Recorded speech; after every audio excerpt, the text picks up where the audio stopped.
célébration solennelle de la présence réelle du Christ dans son Saint-Sacrement, sous l'apparence du pain et du vin, et elle a été reconnue comme fête solennelle seulement au XIIIe siècle, parce que la fête Dieu s'est installée dans l'Église catholique à la suite des travaux des théologiens, en particulier de saint Thomas d'Aquin, qui a réalisé à travers sa somme théologique et après ses méditations et aussi ses homélies, une magnifique étude, une magnifique prière sur le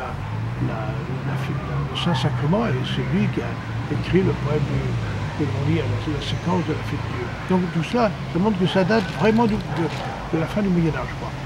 Et je crois que c'est le sommet du Moyen-Âge, ça a été la fête Dieu solennelle qui s'est répandue partout dans l'Europe et bien sûr dans toute l'Église. Le doyenné a mis en place cette procession de la fête Dieu il y a 5 ans ou 6 ans, en pensant justement retrouver la tradition de l'Église. On partait de la cathédrale, on voulait donner à la cathédrale aussi une place un peu prioritaire dans la procession de la fête Dieu. Et puis on s'est rendu compte, surtout l'année dernière, que passer avec le Saint-Sacrement au milieu des quartiers populaires, ça faisait sortir les gens. Et le pape François qui nous dit, eh bien, aller vers les périphéries, ça nous a déterminé à partir par exemple du quartier Vauban. Et là on disait à l'instant combien des personnes ont été honorées de voir que nous partions de chez eux, que nous venions, que Jésus finalement leur rendait visite sous la forme d'une église qui se réunit pour cela. Alors je crois qu'il y a une évolution dans la prise de conscience que le Christ au milieu de nous sous l'apparence du pain, dans le Saint-Sacrement, c'est vraiment une présence réelle et que si on le reconnaît comme tel, eh bien il nous reconnaît comme ses frères, comme les enfants de son Père. Il est fidèle en tout ce qu'il a fait. Je veux chanter la douceur de son nom.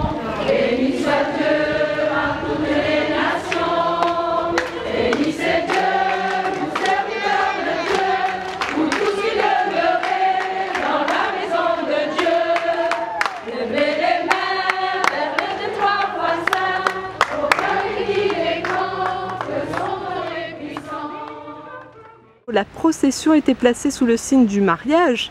Alors pourquoi avoir choisi ce thème-là? Bien sûr, on a choisi le thème du mariage en doyenné parce que d'une part, l'année dernière, on avait pris les problèmes de famille, les problèmes familiaux, les difficultés familiales. Mais le pape, il a insisté dans son homélie sur la grandeur du mariage chrétien. Il a dit qu'il faut proclamer le mariage chrétien dans sa grandeur.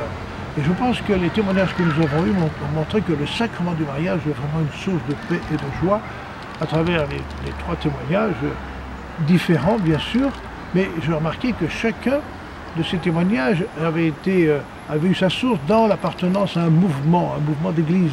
On a eu les flambeaux, on a eu les équipes Notre-Dame, là on a eu le chemin neuf, et je rends grâce à Dieu de voir que le Seigneur n'arrête pas de susciter des mouvements qui donnent à des couples en difficulté l'occasion de se retrouver ou même d'entretenir la vie de couple dans l'amour et dans la paix.